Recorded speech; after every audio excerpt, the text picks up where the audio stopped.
भगवान शंकर पर चढ़ा हुआ जल,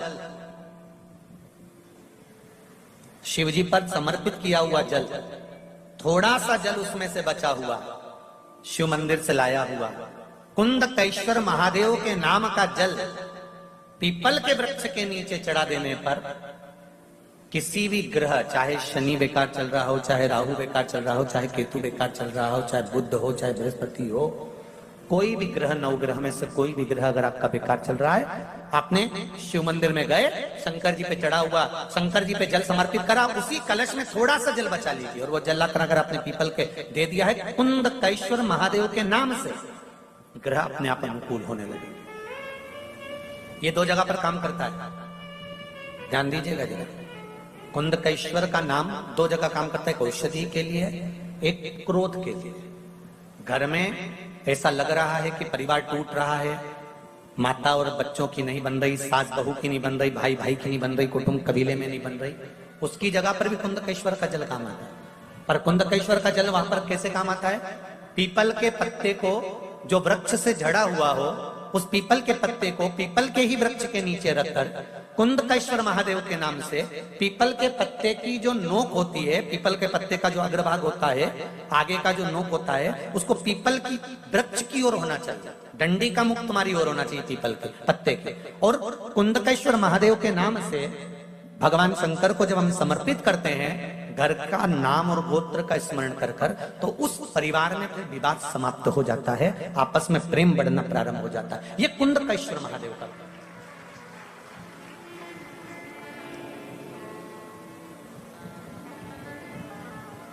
शिव भक्ति की ओर अगर महाराज,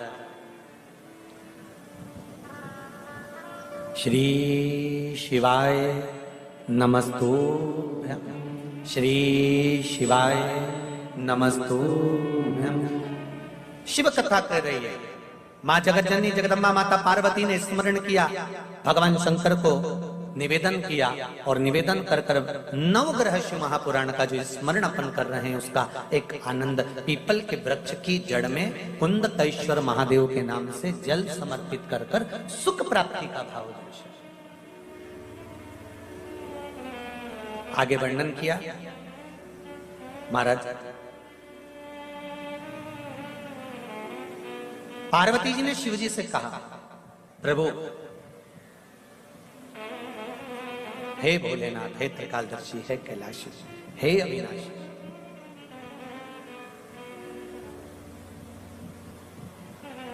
आज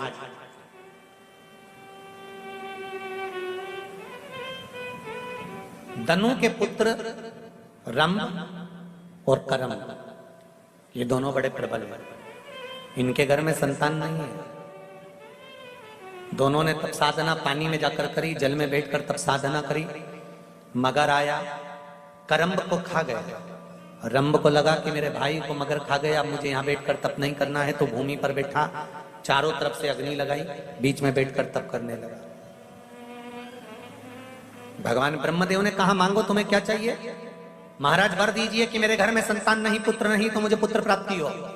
भगवान ब्रह्मा जी ने वर दे दिया, तुम तपस्या कर कर उठकर जब जाओगे, जाते समय जिसको प्रेम से देख लोगे उसी से तुम्हारा पुत्र प्राप्त होगा।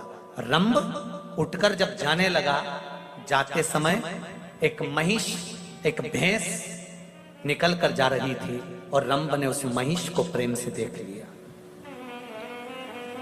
उस भैंस को, उस महिष को प्रेम से देखा तो महिष का गर्भ ठहर गया।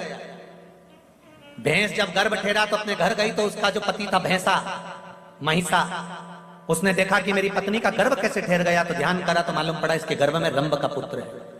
इसको क्रोध आया, महिषा दौड़ कर गया भैंसा, और उसने जाकर रंभ को मार दिया। रंभ मरा, नगर के लोगों ने उसका अंतिम संस्कार करा, तो भैंस को लगा, महिष को लगा कि इसका पुत्र मेरे गर्भ में है, मैं इसकी पत्नी कहलाऊंगी, क्यों ना इसके साथ सती हो जाऊं। और महिष जलती हुई चिता में कूद गई। जैसे ही जलती हुई चिता में महिष कूदी, कूदते से ही उस भैंस का एक पुत्र उत्पन्न हो गया, धधकती हुई चिता की अग्नि में से बाहर निकला, उसका नाम महिषासुर हो गया। महिषासुर ने ब्रह्मा जी का वर प्राप्त करा कि मुझे वर दो, मैं किसी के हाथ से ना मरूं। ब्रह्मा जी ने कहा ऐसा नहीं हो सकता, मरना तो पड़ेगा, तो अगर वर दीजिए, अगर मरूं तो किसी स्त्री के हाथ से मरूं। तथास्तु कह दिया। महिषासुर ने चारों तरफ हाहाकार मचा दिया, कोई उसको मारने वाला नहीं था। तब देवाधिदेव महादेव के पास में जाकर निवेदन करा, आप कुछ करिए और इस महिषासुर को मार दीजिए। शिवजी ने कहा कि महिषासुर को तो स्त्री मारेगी, लक्ष्मी जी से जाकर कह दो लक्ष्मी जी मार दे। भगवान विष्णु ने कहा लक्ष्मी जी नहीं मार सकते। क्यों? क्योंकि लक्ष्मी जी में इतना बल नहीं कि वो महिषासुर को मार सके। क्यों? क्योंकि लक्ष्मी जी में जो बल था, माता लक्ष्मी ने अपने पति को श्राप देकर उस बल से मुक्त हो चुकी है। बल से मुक्त? हाँ, एक बार माता लक्ष्मी श्रृंगार कर रही थी और भगवान विष्णु का आगमन हो गया। और भगवान विष्णु का आगमन हुआ तो लक्ष्मी जी ने, भगवान विष्णु लक्ष्मी जी को देखकर मुस्कुरा दिए, हंस दिए। लक्ष्मी जी को क्रोध आ गया और क्रोध में आकर कहा, नारायण तुम मुझे देखकर हंसे हो? मैं तुम्हें श्राप देती हूं कि तुम्हारा सिर कट जाए और तुम्हें घोड़े का मुंह लग जाए, क्योंकि तुम घोड़े जैसे हंसे। भगवान विष्णु का हयग्रीव अवतार हुआ लक्ष्मी के इसी श्राप से, घोड़े का मुख लग गया। तो लक्ष्मी ने अपने पति जी से अपशब्द कह दिए थे, इसलिए इसमें बल नहीं है। तो सरस्वती से कहो वो महिषासुर को मार दे। सरस्वती में भी वो बल नहीं है कि वो महिषासुर को मार दे, क्योंकि एक बार ब्रह्मा जी यज्ञ कर रहे थे, उस यज्ञ में ब्राह्मण कह रहे थे जल्दी से सरस्वती को लेकर आओ, वीणा देवी को लेकर आओ। ब्रह्मा जी बार बार जाकर कहते वीणा चलो, सरस्वती चलो, सरस्वती चलो, देवी चलो, ब्रह्मणी चलो, पर सरस्वती देवी नहीं गई। ब्राह्मणों ने कहा यज्ञ का मुहूर्त निकल रहा है, ब्रह्मा जी कुछ तो करना पड़ेगा। ब्रह्मा जी ने कहा आपको जो करना है करो। तभी ब्राह्मणों ने गाय को खड़ा करा, गौ माता को खड़ा कर कर ब्राह्मण वेद की ध्वनि करने लगे। ब्राह्मण जब वेद की ध्वनि करने लगे, गाय को खड़ा कर कर जब वेद की ध्वनि करी, तो गौ माता के मुख से वेद माता गायत्री को प्रकट कर दिया। और ब्राह्मणों ने